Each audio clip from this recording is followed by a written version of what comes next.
Gugatan cerai ditolak, Lulu Tobing masih sah istri Bani Maulana, kalau tak terima bisa banding. Gugatan cerai yang dilayangkan oleh Lulu Tobing kepada Bani Maulana Mulia ditolak Pengadilan Agama Jakarta Pusat.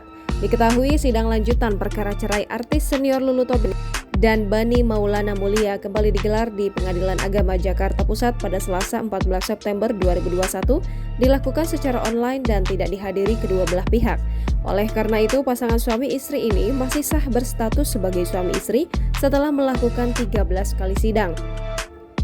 Kendati demikian, baik Lulu Tobing dan Bani Maulana dapat mengajukan banding atas keputusan ini. Sekadar informasi, Lulu Tobing dan Bani Maulana menikah pada 24 Agustus 2019.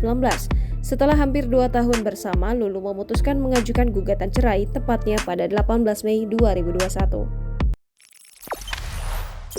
Jangan lupa subscribe, share, komen, dan like ya!